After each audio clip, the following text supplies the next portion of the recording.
This video is courtesy of BrainyBuyer.com, your shortcut to smarter shopping. If these deep dive comparisons help you pick the perfect gear, show some love with a quick subscribe.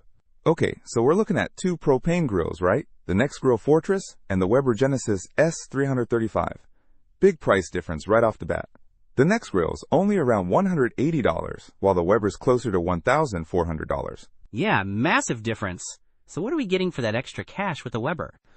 Well, size is a big one. The Nexgrill's cooking area is 263 square inches, which is fine for a small family. But the Weber, it's not specified directly, but it's a much larger grill overall, and it has an expandable top rack. Plus, it has a dedicated sear zone. Ah, searing, nice, I like that. What about burners? The Nexgrill has two burners putting out 13,500 BTUs. The Weber, on the other hand, has three main burners, plus a sear burner and a side burner. So you've got way more control and cooking options. And I think the Weber's burners are more efficient. Okay, so the Weber's definitely winning on cooking power and space. What about portability? Because that Nexgrill looks pretty compact. Exactly. The Nexgrill is designed to be portable, with easy lift handles. It only weighs about 29 pounds. The Weber, not so much. It's more of a stay-in-your-backyard kind of grill. Dimensions are 35.5, DX 30.75, WX 31H. Makes sense. So, Nexgrill for camping trips, Weber for serious backyard grilling. What about materials? The Nexgrill uses cast aluminum and cast iron cooking grids.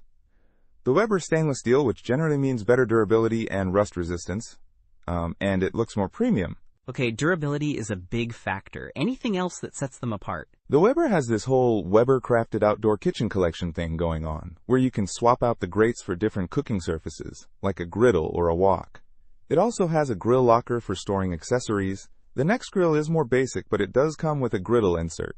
So the Weber's more of a complete outdoor cooking system, while the Nexgrill is a simple, portable grill/griddle. Sounds like it really comes down to budget and how serious you are about grilling. Exactly! If you just want something for occasional grilling on the go, the Nexgrill is a great value. If you're a grilling enthusiast and want all the bells and whistles, and are prepared to pay more, the Weber is the way to go. Don't miss out on our next in-depth review to help you make smarter purchasing decisions. Hit that subscribe button and the notification bell so you're always in the know.